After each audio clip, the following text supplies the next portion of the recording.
हरि ओम् पराशरं मुनिवरं कृतपूर्वात्मिकक्रियं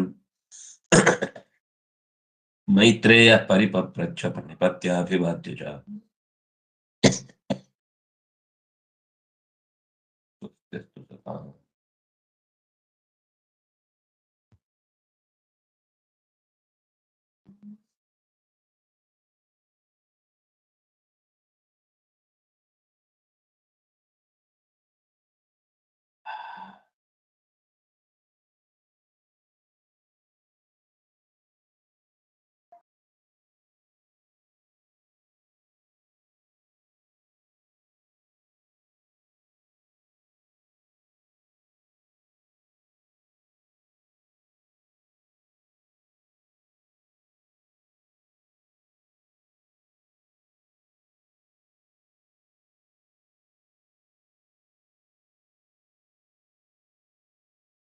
ಎಲ್ಲರಿಗೂ ಬಂತು.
ಮಾಯಾಮಯಂ ಘೋರಂ ಯಚ್ಚ ರೂಪಂ ತವಾಸಿತಂ ನಿಜಾತರಾತ್ಮನೇ ತಸ್ಮೈ ಕಥಾಯಿತು. 20 ಸ್ವರ್ಗಸ್ಥ ಧರ್ಮ ಸಿದ್ಧ ಸದ್ಧರ್ಮ ರೂಪಕರಣಂ ತವ ಧರ್ಮಾತ್ಯಂಚ ತವ ತಥಾ ರೂಪಂ ನಮಸ್ತಸ್ಮೈ ಜನಾರ್ದನ. ಧರ್ಮರೂಪನಾಗಿ ಸ್ವರ್ಗದಲ್ಲಿದ್ದು ಸಜ್ಜನರ ಸತ್ಕರ್ಮಗಳಿಗೆ ಸತ್ಫಲಗಳನ್ನು ನೀಡುತ್ತಾ ಯಮನಲ್ಲಿ ನೆಲೆಸಿದಂತಹ ಓ ಭಗವಂತನೇ, ನಿನಗೆ ನಿಜವಾಗಿ ಜನಾರ್ದನ ಈ ಶ್ರಾದ್ದಾದಿ ಕರ್ಮಗಳಲ್ಲಿ ಕೊನೆಗೆ ಬೇರೆ ಕರ್ಮಗಳಲ್ಲಾಗುವಾಗ ಗೋಪಾಲಕೃಷ್ಣ ಪ್ರಿಯತಾಂ ಅಂತ ಹೇಳ್ತಾರೆ. ಈ ಸಂಸ್ಕಾರಗಳಲ್ಲಾಗುವಾಗ ಅಂದ್ರೆ ಷೋಡಶ ಸಂಸ್ಕಾರ ಅಲ್ಲ, ಅಪರ ಷೋಡಶ ಸಂಸ್ಕಾರಗಳಲ್ಲಾದಾಗ ಲಕ್ಷ್ಮೀ ಜನಾರ್ದನ ಪ್ರಿಯತಾಂ ಅಂತ ಹೇಳ್ತಾರೆ. ಯಾಕಂದ್ರೆ ಯಮನಿಗೆ ಸಂಬಂಧಪಟ್ಟಂತೆ ಹತ್ತಿರದ ಒಂದೋ ಗಯಾಗದಾಧರ ಶ್ರಾದ್ದಾದಿ ದರ್ಭೆಯಲ್ಲಿ ತರ ಪಿಂಡವನ್ನು ಪ್ರದಾನ ಮಾಡುವಾಗ ಹೇಳುವಂಥದ್ದು, ಇಲ್ಲ ಅಂದ್ರೆ ಮುಕ್ತಾಯದಲ್ಲಿ ಲಕ್ಷ್ಮೀ ಜನಾರ್ದನ ಪ್ರಿಯತಾಂ. ಯಾಕಂದ್ರೆ ಜನಾರ್ದನ ರೂಪ ಅನ್ನೋದು ಮೋಕ್ಷದಸ್ತು ಜನಾರ್ದನ ಅಂತ ಹೇಳ್ತಾರೆ.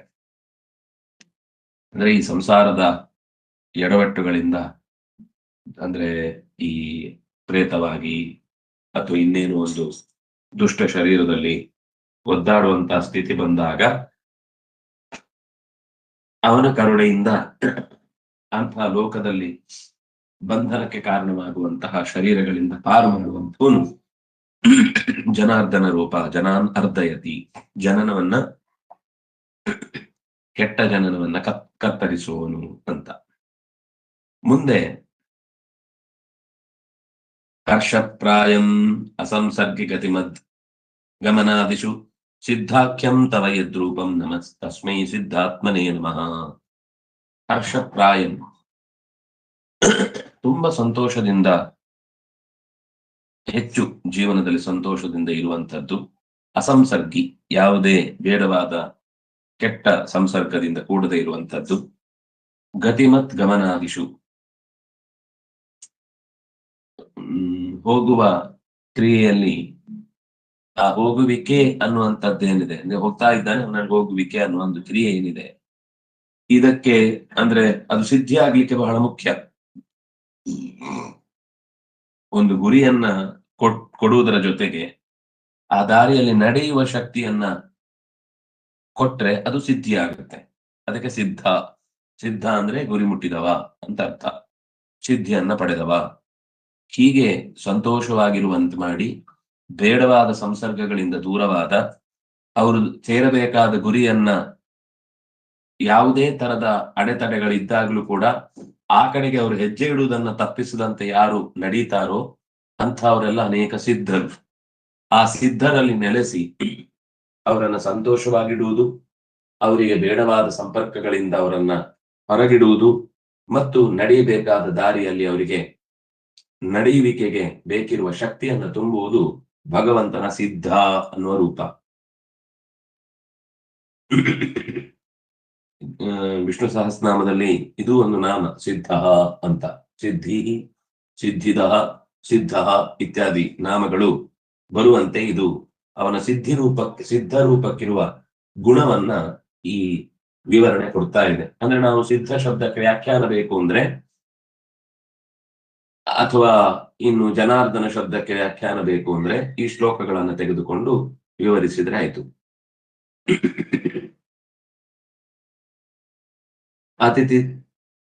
ಅತಿಥಿಕ್ಷಾಯನಂ ಕ್ರೂರಂ ಉಪಭೋಗ ಸಹಂ ಹರೇ ದ್ವಿಜಿಹ್ವಂ ತವ ಯದ್ರೂಪಂ ತಸ್ಮೈ ನಾಗಾತ್ಮನೇ ನಮಃ. ತೊಂದರೆ ಆಗತ್ತೆ ಅಂತ ಅನ್ಸಿದ ತಕ್ಷಣ ಫಸ್ಟ್ ಅದು ತನ್ನ ತಾಳ್ಮೆಯನ್ನು ಕಳ್ಕೊಳ್ಳುತ್ತೆ, ಮತ್ತೆ ತುಂಬಾ ಕ್ರೂರವಾಗಿ ವರ್ತಿಸುತ್ತೆ, ಮತ್ತು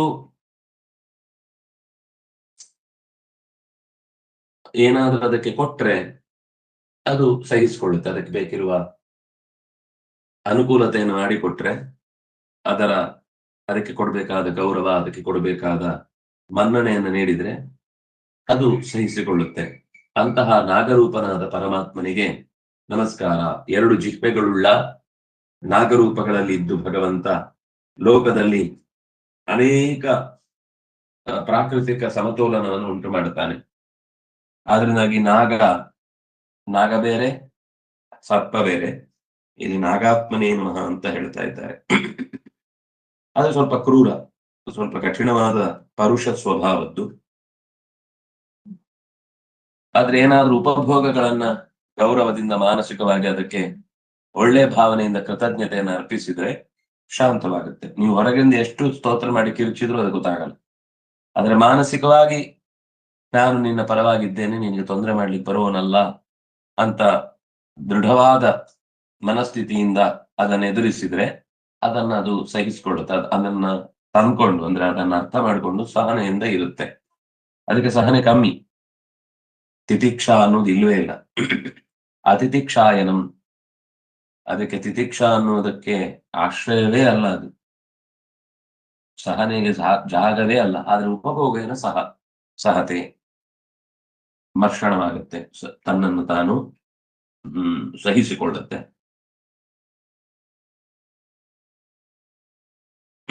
ಅಂಥ ನಾಗನ ಅಂತರ್ಯಾಮಿಯಾಗಿ ನೆಲೆಸಿದ ತಸ್ಮೈ, ಯಾವ ರೂಪದಿಂದ ಅಂದ್ರೆ ಭಗವಂತನು ಕೂಡ ಒಂದು ಸರ್ಪ ರೂಪದಿಂದ ಆ ಶರೀರದಲ್ಲಿ ಅವುಗಳ ಉಪಭೋಗಗಳನ್ನ ಒದಗಿಸ್ತಾನೆ ಅನ್ನೋದನ್ನ ಹೇಳಿದ ಹಾಗಾಯ್ತು. ಅವಬೋಧಿತ ಯಚ್ಛಾಂತಂ ಅದೋಷಂ ಅಪಕಲ್ಮಷಂ ಋಷಿರೂಪಾತ್ಮನೇ ತಸ್ಮೈ ವಿಶ್ವರೂಪಾಯ ತೇ ನಮಃ. ಅವಬೋಧಿತ ಯಚ್ಛಾಂತಂ, ಚೆನ್ನಾಗಿ ವಿಷಯವನ್ನ ಮತ್ತೆ ಮತ್ತೆ ಮತ್ತೆ ಮತ್ತೆ ಮನನ ಮಾಡ್ತಾ ಇರ್ತಾನೆ.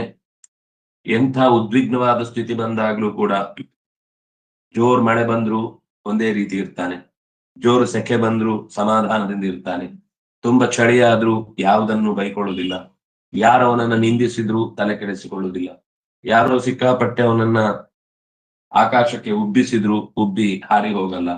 ಹೀಗೆ ಎಲ್ಲಾ ಪ್ರತಿಕ್ರಿಯೆಗಳಿಗೆ ಒಂದೇ ತರನಾದ, ಅಂದ್ರೆ ಸ್ಥಿಮಿತದಲ್ಲಿರುವಂತಹ ಮನಸ್ಸಿನಿಂದ ಶಾಂತವಾಗಿರ್ತಾನೋ, ಅದೋಷಂ, ತಾನು ಬುದ್ಧಿಪೂರ್ವಕವಾಗಿ ಯಾವುದೇ ರೀತಿಯ ತಪ್ಪು ಹೆಜ್ಜೆಗಳನ್ನ ಇಡದ ಮತ್ತು ಇನ್ನೊಬ್ಬರಿಗೆ ಯಾವತ್ತೂ ಕೇಡೆಣಿಸದ ಋಷಿ ರೂಪಾತ್ಮನಾದ ಭಗವಂತನಿಗೆ ನಮಸ್ಕಾರ. ಇಂಥದ್ದು ವಿಶ್ವದ ಎಲ್ಲ ಕಡೆ ತುಂಬಿದ್ದಾರೆ. ಅನೇಕ ಋಷಿಗಳು ಜಗತ್ತಿನಾದ್ಯಂತ ತಮ್ಮ ತಮ್ಮ ಕಾರ್ಯಗಳನ್ನ ನಿರಂತರ ನಡೆಸ್ತಾ ಇರ್ತಾರೆ ಮತ್ತು ವಿಶ್ವಕ್ಕೆ ಅನೇಕ ರೀತಿಯಿಂದ ಅನುಕೂಲ ಮಾಡಿಕೊಡ್ಲಿಕ್ಕೆ ಅವರು ಸದಾ ಜಗತ್ತಿನ ಹಿತವನ್ನ ಬಯಸಿ ಕೆಲಸ ಮಾಡ್ತಿರ್ತಾರೆ. ವಿಶ್ವಕ್ಕೆ ವಿಶ್ವಂ ರೂಪಯಂತಿ, ಒಳ್ಳೆಯ ವಿಷಯಗಳನ್ನ ಕಂಡುಹಿಡಿದು ಅದನ್ನ ಲೋಕದ ಉದ್ಧಾರಕ್ಕಾಗಿ ಅವರು ಕಾಪಿ ಲೆಫ್ಟ್ ಯಾವುದೇ ಕ್ರಿಯೆಯನ್ನ ತನ್ನ ಕಂಡುಹಿಡಿದಿರುವಿಕೆಯಿಂದ ಇದು ಲೋಕ ಉಪಕೃತವಾಗಿದೆ, ಆದ್ರಿಂದಾಗಿ ನನ್ನ ಹೆಸರನ್ನಲ್ಲಿ ಮುದ್ರಿಸಬೇಕು ಅಂತ ಯಾವತ್ತೂ ಯೋಚನೆ ಮಾಡದೆ ಸಾತ್ವಿಕವಾದ ಸ್ಥಿತಿಯಲ್ಲಿ ಜಗತ್ತಿಗೆ ಖುಷಿಯನ್ನ ಕೊಡ್ತಾ ಇರುವಂತದ್ದು ಋಷಿಗಳ ಗುಣ. ಅವರು ಸರ್ವ ಜೀವಿಗಳಿಗೂ ಕೂಡ ದಯಾಪರರಾಗಿ ಕೆಲಸ ಮಾಡ್ತಾ ಇರುವವರು, ಅಕಲ್ಮಷರು, ಸ್ವತಃ ದೋಷ ಇಲ್ಲ, ಇನ್ನೊಬ್ಬರಲ್ಲಿ ದೋಷ ಹುಡುಕುವುದಿಲ್ಲ ಮತ್ತು ಇನ್ನೊಬ್ಬರಿಗೆ ಕೇಡನ್ನ ಬಯಸುವುದಿಲ್ಲ, ಮತ್ತು ಎಂಥದ್ದೇ ದುಸ್ಥಿತಿಗಳು ಉಂಟಾದಾಗ್ಲೂ ಸಮಾಧಾನ ಚಿತ್ತರಾಗಿರ್ತಾರೆ. ಅದರಿಂದ ಏನ್ ತಿಳ್ಕೊಳ್ಬಹುದು ಅನ್ನೋದನ್ನ ಯಾರು ಯೋಚನೆ ಮಾಡುತ್ತಾರೋ ಅಂಥವರೆಲ್ಲ ಋಷಿಗಳು. ಆ ಋಷಿಗಳ ಒಳಗೆ ನಿಂತು ಅವರನ್ನ ಆ ರೀತಿ ರೂಪಿಸುವ ಷಡ್ವರ್ಗ ನಿಗ್ರಹ ನಿರಸ್ತ ಸಮಸ್ತ ದೋಷ ಅಧ್ಯಾಯಂತಿ ವಿಷ್ಣು ವಿಷಯೋ ಯದಪಾಂಗಲೇಶಂ ಆಶ್ರಿತ್ಯ ಯಾನಪಿ ಸಮಿತ್ಯ ನಯಾತಿ ದುಃಖಂ ಶ್ರೀಯತ್ ಕಟಾಕ್ಷ ಬಲವತಿ ಅಜಿತಂ ನಮಾಮಿ. ಇದು ಭಗವಂತನ ಋಷಿಗಳಲ್ಲಿ ನೆಲೆಸಿದ ಷಡ್ಗುಣೈಶ್ವರ್ಯ ಸಂಪನ್ನನಾದ ಭಗವಂತ ಷಡ್ವರ್ಗ ನಿಗ್ರಹವನ್ನುಂಟು ಮಾಡಿ ಅವರಲ್ಲಿ ಫಲವನ್ನ ತುಂಬುತ್ತಾನೆ. ಅಂತಹ ಭಗವಂತನಿಗೆ ನಮಸ್ಕಾರ. ತುಂಬಾ ಚಂದದ ಪ್ರಾರ್ಥನೆ. ಭಕ್ಷಯತ್ಯತ ಕಲ್ಪಾಂತೆ ಭೂತಾನೇತವಾರಿತಂ ತ್ವದ್ರೂಪಂ ಪುಂಡರೀಕಾಕ್ಷ ತಸ್ಮೈ ಕಾಲಾತ್ಮನೇ ನಮಃ. ಕಾಲ ಅಂದ್ರೆ ಎಲ್ಲವನ್ನು ತನ್ನೊಳಗೆ ಸೇರಿಸಿಕೊಳ್ಳುವವನು. ನಮಃ ಪೃಷ್ಠತಸ್ಥೆ ನಮೋಸ್ತುತೆ ಸರ್ವತ ಏವ ಸರ್ವ ಅನಂತ ವೀರ್ಯಾಮಿತ ವಿಕ್ರಮಸ್ತ್ವಂ ಸರ್ವಂ ಸಮಾಪ್ನೋಷಿ ತತೋಸಿ ಸರ್ವಃ ಅಂತ ಕಾಲರೂಪನಾಗಿ ಕಾಲೋಸ್ಮಿನ ಲೋಕ ಕ್ಷಯಕೃತ್ ಪ್ರಬಂಧ ಅಂತ ಹೇಳಿಕೊಂಡಂತಹ ರೂಪವನ್ನು ಚಿತ್ರ ಕಲ್ಪಾಂತೆ ಯಾರಿಂದಲೂ ತಡಿಲಿಕ್ಕಾಗದೆ ದವಾರಿತಂ, ಯಾರೂ ಕೂಡ ಕಲ್ಪದ ಕೊನೆಯಲ್ಲಿ ಅವನು ಇಡೀ ಜಗತ್ತನ್ನ ತನ್ನ ಹೊಟ್ಟೆಯೊಳಗೆ ಸೇರಿಸಿಕೊಳ್ಳುವಾಗ ಬೇಡ, ತಡೆಯಲಿಕ್ಕೆ ಸಾಧ್ಯವೇ ಇಲ್ಲ ಯಾರಿಗೂ. ಅವಾರಿತವಾಗಿ ಯಾರು ಜಗತ್ತನ್ನ ತನ್ನ ಹೊಟ್ಟೆಯೊಳಗೆ ಇರಿಸಿಕೊಳ್ತಾನೋ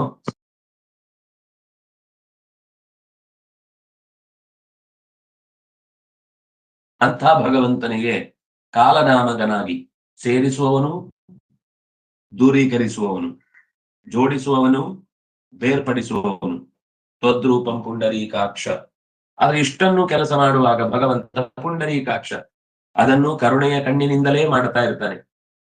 ಆ ಇಡೀ ಜಗತ್ತನ್ನು ನುಂಗುವಾಗ ಅವನಲ್ಲಿ ಯಾವುದೇ ದಾರ್ಷ್ಟ್ಯವಾಗಲಿ ಅಥವಾ ಯಾವುದೇ ರೀತಿಯ ಸ್ವಾರ್ಥವಾಗಲಿ ಅಥವಾ ತನ್ನದೇನೋ ಒಂದು ಅಜೆಂಡಾ ಸಿದ್ಧಿ ಆಯ್ತು ಅನ್ನುವ ವಿಷಯದಿಂದ ಯಾವುದೇ ಒಂದನ್ನ ತನ್ನ ಪರವಾಗಿ ಕೆಲಸ ಆಗ್ಬೇಕು ಅಂತ ಅದನ್ನ ನಿಂದಿಸುವುದಾಗಲಿ ಮಾಡದೆ ಅವನು ಈ ಕೆಲಸವನ್ನ ಮಾಡ್ತಾನೆ ಅನ್ನೋದಕ್ಕೋಸ್ಕರ ಪುಂಡರೀಕಾಕ್ಷ ಅಂತ ಸ್ಮರಣೆ ಮಾಡಿದ್ರು. ಪುಂಡರೀಕಾಕ್ಷ ಅಂತಂದ್ರೆ ಅತ್ಯಂತ ಕರುಣಾಪೂರ್ಣವಾದಂತಹ ಕಂಗಳಿಂದಲೇನೆ ಈ ಪ್ರಳಯದ ಕಾರ್ಯವನ್ನು ಕಾಲ ಸ್ವರೂಪನಾಗಿ ನೋಡ್ಲಿಕ್ಕೆ ಅದು ಭಯಂಕರ ಅಂತ ಅನ್ನಿಸಿದ್ರು ಕೂಡ ಅದು ಬಿರುಗಾಳಿ ಇರಬಹುದು, ಜಡಿ ಮಳೆ ಇರಬಹುದು, ತೀವ್ರವಾದ ಸಿಡಿಲಿನ ಮಿಂಚಿನ ಆಕ್ರಮಣ ಇರಬಹುದು, ಭೂಮಿ ನಡುಗುವಂತದ್ದಿರಬಹುದು, ಕಾಡು ಸುಟ್ಟು ಕಾಳಿಸುವುದರಲ್ಲಿ ಸುಡುವುದಿರಬಹುದು, ಭೂಮಿ ಸೀಳಿ ಆಳದಿಂದ ಎದ್ದ ಬೆಂಕಿಯ ಪರ್ವತಗಳಿರಬಹುದು, ಅಥವಾ ಸಮುದ್ರವೇ ಮೇಲಕ್ಕೆ ಎದ್ದು ಬಂದು ಭೂಮಿಯನ್ನ ಕಬಳಿಸುವುದಿರಬಹುದು. ಇದೆಲ್ಲವೂ ಕಾಲ. ಈ ಎಲ್ಲ ಕಾಲ ರೂಪನಾಗಿ ನಿಂತ ಪರಮಾತ್ಮನಿಗೆ ಪುಂಡರೀಕಾಕ್ಷ ಅಂತ ಸ್ಮರಣೆ ಮಾಡ್ತಾರೆ. ಅಂತಹ ಪುಂಡರೀಕಾಕ್ಷನಾದ ಕಾಲಸ್ವರೂಪನಾದ ಪರಮಾತ್ಮನಿಗೆ ನನ್ನ ನಮಸ್ಕಾರ. ಸಂಭಕ್ಷ್ಯ ಸರ್ವಭೂತಾನಿ ದೇವಾದೀನ್ ವಿಶೇಷತಃ ಅವಿಶೇಷತಃ ನೃತ್ಯಂತೆ ಚ ಯದ್ರೂಪಂ ತಸ್ಮೈ ರುದ್ರಾತ್ಮನೇ ನಮಃ. ಎಲ್ಲ ದೇವತೆಗಳನ್ನು ಅಯ್ಯೋ ಚಂದ್ರನನ್ನೊಬ್ಬನನ್ನು ಉಳಿಸೋಣ, ಚೂರು ಲೈಟ್ ಬೇಕು, ಅಲ್ಲ ಸೂರ್ಯನನ್ನೊಬ್ಬನನ್ನು ಉಳಿಸೋಣ, ಅವನು ತುಂಬಾ ವರ್ಷಗಳಿಂದ ಹೆಲ್ಪ್ ಮಾಡಿದ್ದಾನೆ, ಅದು ವರುಣನನ್ನು ಚೂರು ನಿಲ್ಸೋಣ, ಯಾಕೆಂದ್ರೆ ಮುಂದೆ ತುಂಬಾ ಟೆಂಪರೇಚರ್ ಜಾಸ್ತಿ ಆದ್ರೆ ಒಂದು ಏರ್ ಕೂಲರಿಗೆ ನೀರ್ ಬೇಕಲ್ಲ, ಅದಕ್ಕೋಸ್ಕರ ಅವನನ್ನೊಬ್ಬನನ್ನು ಉಳಿಸೋಣ ಅಂತ ಈ ಯಾವುದೇ ರೀತಿಯ ಉಳಿದ ದೇವತೆಗಳ ಗುಂಪು ಲೋಕಕ್ಕೆ ಎಷ್ಟೆಲ್ಲ ಉಪಕಾರವನ್ನ ಮಾಡಿದ್ರು ಕೂಡ ಅವರ ಕಾಲ ಮುಗಿಯಿತು ಅಂತಂದಾಗ ಸರ್ವಭೂತಾನಿ ಎಲ್ಲ ಜೀವರಾಶಿಗಳನ್ನು ಸಂಭಕ್ಷ್ಯ ಎಲ್ಲ ದೇವತೆಗಳನ್ನು ಕೂಡ ಉಳಿಸದೆ, ಅವಿಶೇಷತಃ ಅಂದ್ರೆ ಯಾರೊಬ್ಬರನ್ನೂ ಉಳಿಸದೆ ಕೊನೆಯಲ್ಲಿ ಧಡಧಡನೆ ಕುಣಿಯುತ್ತಾನೋ ಅಂತಹ ರುದ್ರನಲ್ಲಿ ನೆಲೆಸಿದಂತಹ ಭಗವಂತನಿಗೆ ರುದ್ರಾತ್ಮನೇ ನಮಃ. ರುದ್ರನಲ್ಲಿ ನಿಂತು ಪ್ರಳಯದ ಕಾರ್ಯವನ್ನ ಎಲ್ಲಿ ತನಕ ಮಾಡಬೇಕು ಅಲ್ಲಿ ತನಕ ಮಾಡ್ತಾನೆ, ಕೊನೆಗೆ ಅವನನ್ನು ಕೂಡ ಪ್ರಳಯದಲ್ಲಿ ತನ್ನೊಳಗೆ ಸೇರಿಸಿಕೊಳ್ಳುತ್ತೆ. ಅದು ಮತ್ತೆ ಕಾಲರೂಪನಾಗಿ ಭಗವಂತನ ನೃಸಿಂಹ ರೂಪದ ಕೆಲಸ.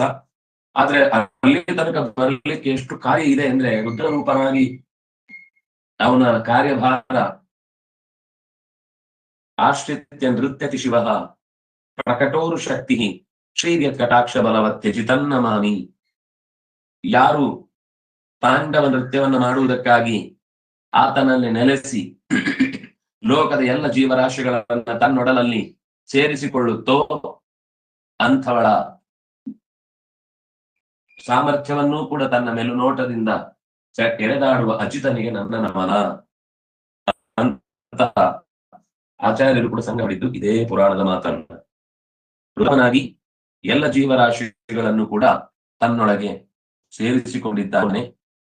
ಸಂಭಕ್ಷ್ಯ ಸರ್ವಭೂತಾನಿ ದೇವಾದೀನ್ಯ ವಿಶೇಷತಃ ನೃತ್ಯತ್ಯಂತೆ ಯದ್ರೂಪಂ ತಸ್ಮೈ ರುದ್ರಾತ್ಮನೇ ನಮಃ. ರುದ್ರ ಅಂದ್ರೆ ರೋದಯತಿ, ಇಡೀ ಜಗತ್ತನ್ನ ಅಳಿಸುತ್ತಾನೆ, ಇಡೀ ಜಗತ್ತನ್ನ ಸುಡ್ತಾನೆ. ಪ್ರವೃತ್ಯಾರಜಸೋ ಯಚ್ಚ ಕರ್ಮಣ ಕರ್ಣಾತ್ಮಕಂ ಜನಾರ್ದನ ನಮಸ್ತಸ್ಮೈ ತ್ವದ್ರೂಪಾಯ ನರಾತ್ಮನೇ. ನರ ಕಾರ್ಯಪ್ರವೃತ್ತಿಗೆ ಕಾರಣವಾಗುವಂತಹ ಶಕ್ತಿ, ಕಾರ್ಯಪ್ರವೃತ್ತಿಗೆ ಪ್ರಚೋದನೆ ನೀಡುವಂತಹ ವಿಶಿಷ್ಟ ವ್ಯಕ್ತಿ ಅಂದ್ರೆ ನರ ಅಂದ್ರೆ ಮನುಷ್ಯ. ನರನಲ್ಲಿ ರಜಸ್ಸಿನಿಂದ ಪ್ರವೃತ್ತಿ ಉಂಟು ಮಾಡಿ ಸತ್ವದಿಂದಾಗಿ ಅರಿವನ್ನ ಸ್ವೀಕರಿಸಿ ತಮಸ್ಸಿನಿಂದ ಸ್ವಲ್ಪ ಜಾಡ್ಯಕ್ಕೊಳಗಾಗಿ ಲೋಕದ ಕರ್ಮಗಳಿಗೆ ಕಾರಣರೂಪನಾಗಿ ಜನರನ್ನು ಅಂದ್ರೆ ಆ ಕರ್ಮ ಮಾಡುತ್ತಲೇ ಅವನ ಜನನವನ್ನು ನಾಶಪಡಿಸುವಂತಹ ಓ ಜನಾರ್ದನ ರೂಪವೇ, ನರರೂಪನಾಗಿ ನೀನು ನಮ್ಮೊಳಗೆ ನೆಲೆಸಿ ನಮ್ಮನ್ನ ಉದ್ಧರಿಸುವಂತಹ ಕಾರ್ಯಭಾರಕ್ಕೆ ನಮಸ್ಕಾರ. ಇದು ಈ ಪ್ರವೃತ್ತಿ ರಜಸ್ವಿನ ಮೂಲಕ ಪ್ರಾಣಿಗಳಲ್ಲಿ ಆಗುವುದಿಲ್ಲ. ಪ್ರಾಣಿಗಳಲ್ಲಿ ಕೇವಲ ಪ್ರವೃತ್ತಿ ಅನ್ನೋದು ತನ್ನ ಹೊಟ್ಟೆಪಾಡಿಗಾಗಿ ಮಾತ್ರ. ಆದ್ರೆ ಮನುಷ್ಯನಲ್ಲಿ ಪ್ರವೃತ್ತಿ ಲೋಕದಲ್ಲಿ ಉಂಟಾಗುವ ಅನೇಕ ರೀತಿಯ ವಿವಿಧ ಚಟುವಟಿಕೆ ಅಂದ್ರೆ ಉದ್ಯೋಗ ಅಂತ ಅನ್ನೋದೇನಾಗಿದೆ ಅದು ಮನುಷ್ಯನಿಗೆ ವಿಶೇಷವಾಗಿ ಸಂಬಂಧಿಸಿದ್ದು. ಬಗೆ ಬಗೆಯ ಕಾರ್ಯಭಾರಗಳ ಮೂಲಕ ಸುಖವನ್ನ ಪಡುವ ಬಗೆ ಬಗೆಯ ಪಾತ್ರೆ ಇರ್ಬೋದು, ಬಗೆ ಬಗೆಯ ಬಟ್ಟೆ ಇರ್ಬೋದು, ಬಗೆ ಬಗೆಯ ಬಿಲ್ಡಿಂಗ್ಗಳಿರ್ಬಹುದು, ಅಥವಾ ನೂರಾರು ತರದ ಕೃಷಿ, ಆಹಾರ ಸಾಲಿಗಳಿರ್ಬೋದು, ಶಿಲ್ಪ ಕಲೆಗಳಿರ್ಬೋದು, ಬರವಣಿಗೆ ಇರ್ಬೋದು, ಅಥವಾ ಅದನ್ನು ಆಲೋಚಿಸುವ ರೀತಿ ನೀತಿಗಳಿರ್ಬೋದು, ಹೊಂದಾಣಿಕೆ ಇರ್ಬಹುದು, ಹೊಂದಾಣಿಕೆ ಇಲ್ಲದೆ ಇದ್ದ ಸಂದರ್ಭದಲ್ಲಿ ಆಗುವ ಉಳಿದ ಪ್ರಕೃತಿಯ ನಿರ್ಮಿತಿ ಇರಬಹುದು. ಇದೆಲ್ಲ ಅರ್ಥ ಮಾಡಿಕೊಳ್ಳುವ ಪ್ರಯತ್ನ ನರನದ್ದು. ಇದು ನರನಾಗಿದ್ದಾಗ ಮಾತ್ರ ಈ ಅವಕಾಶ ಮನುಷ್ಯನಿಗೆ ಒದಗುವಂಥದ್ದು, ಮನುಷ್ಯನಾಗಿದ್ದಾಗ ಮಾತ್ರ ಇಂಥ ಅವಕಾಶ ಸಿಗುವಂಥದ್ದು. ನರನಾದ ಮೇಲೆ ಅಂತ ಅಂದ್ರೆ ನಾಲಿಗೆಯ ಬಗ್ಗೆ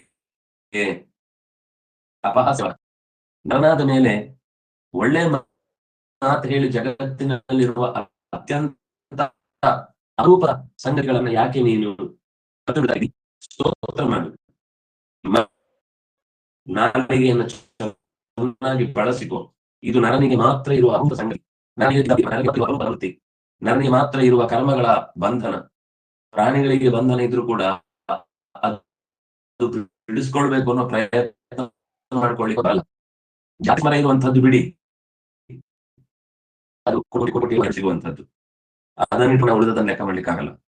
ನಾವು ಸಮಾಜದಲ್ಲೂ ಹೀಗೆ ಕೆಲವೊಂದ್ಸತಿ ನಮ್ಮ ಸಂಘಟಿಸಿಕೊಂಡು ಜಗತ್ತಿನಾದ್ಯಂತ ಹೀಗೆ ದುರವಸ್ಥೆಯೋ ಸದವಸ್ಥೆಯೋ ವ್ಯಾಪಿಸಿಕೊಂಡಿದೆ ಅಂತ ಭಾವಿಸ್ತೇವೆ. ಆದರೆ ನೀನು ನರನಾಗಿ ಪ್ರತಿಯೊಂದು ಜೀವರಾಶಿಯಲ್ಲೂ ಉಂಟಾಗುವ ಕರ್ಮದ ಬಂಧನಕ್ಕಿಂತ ವಿಚಿತ್ರವಾದ ರೀತಿಯಲ್ಲಿ ಕರ್ಮದ ಬಿಡುಗಡೆಗೆ ಕಾರಣವಾಗುವ ಭಾವವನ್ನ ಮನುಷ್ಯನಲ್ಲಿ ತುಂಬ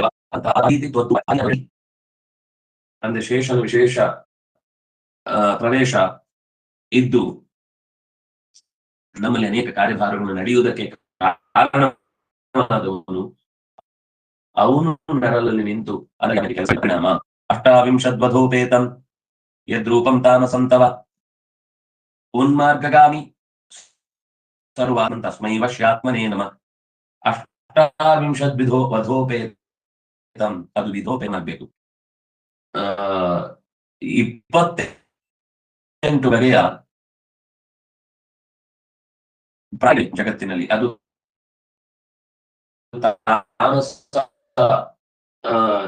ಸೃಷ್ಟಿಯಿಂದ. ತಾಮಸ ಅಂದ್ರೆ ಒಂದು ಅಭಿಪ್ರಾಯ, ಪಾಪಕರ್ಮ. ತಾಮಸ ಅಂದ್ರೆ ತಮೋಭಾವ. ತಮೋಭಾವದಿಂದ ಅಜ್ಞಾನದ ವಶಾತ್ ಪಾಪಕರ್ಮಗಳ ಕಾರಣದಿಂದ ಪ್ರಾಣಿಗಳಾಗಿ, ಕ್ರಿಮಿಗಳಾಗಿ, ಕೀಟಗಳಾಗಿ, ಇನ್ನೇನೇನೇನೋ ರೀತಿಯ ವರ್ತನೆಗಳನ್ನು ತೋರಿ ಸರ್ವಾತ್ಮನ್, ಎಲ್ಲದರ ಒಳಗೆ ಇರುವ, ಎಲ್ಲರಿಗೂ ವಶವಾಗಿ ಕೆಲಸ ಮಾಡುವ, ಅದು ಜಿಂಕೆ ಇರಬಹುದು, ಯಾವುದೋ ಒಂದಕ್ಕೆ ವಶವಾಗಿ ಸಾಯುತ್ತೆ. ಪ್ರತಿಯೊಂದು ಪ್ರಾಣಿಯು ಕೂಡ ಇನ್ಯಾವುದೋ ಒಂದು ಪ್ರಾಣಿಯ ಆಹಾರವಾಗಿರುತ್ತೆ. ಹೀಗೆ ವಶನಾಗಿ ನಿಂತು, ಅವನು ಯಾರಿಗೂ ವಶನಲ್ಲ, ಆದ್ರೆ ಅವನು ಎಲ್ಲವನ್ನೂ ವಶಪಡಿಸಿಕೊಳ್ಳುತ್ತಾನೆ. ವಶೀ ವಶೇನ ಕಸ್ಯಾಪಿ, ಇದೇ ಅಭಿಪ್ರಾಯವನ್ನ ಆಚಾರ್ಯರು ದ್ವಾದಶ ಸ್ತೋತ್ರದಲ್ಲಿ ನಿರೂಪಣೆ ಮಾಡಿದ್ದು. ವಶೀ ವಶೇನ ಕಸ್ಯಾಪಿ, ಎಲ್ಲವನ್ನು ವಶಪಡಿಸಿಕೊಳ್ಳುತ್ತಾನೆ. ನ ಕಸ್ಯಾಪಿ ವಶೆ, ಯಾರ ವಶದಲ್ಲೂ ಇಲ್ಲ. ಅಂತಹ 28 ವಿಧದ, ಇದು ಭಾಗವತದಲ್ಲಿ ಈ ನವವಿಧ ಸರ್ಗವನ್ನ ಹೇಳ್ತಾ ಅಲ್ಲಿ ತಿರ್ಯಕ್ ಸರ್ಗವನ್ನ ಹೇಳುವಾಗ 28 ವಿಧವಾದ, ಅದು ಕತ್ತೆ, ಆನೆ, ಈ ಮೊದಲಾದ ಜೀವರಾಶಿಗಳನ್ನು ಹೇಳ್ತಾ ಅದು ಇನ್ಯಾರದ್ದೋ ಒಬ್ಬನ ಕೈಂಕರ್ಯಕ್ಕಾಗಿ ಒಂದು ವಶವಾಗುತ್ತೆ, ಆಹಾರವಾಗಿ ಬಲಿಯಾಗುತ್ತೆ. ಹೀಗೆ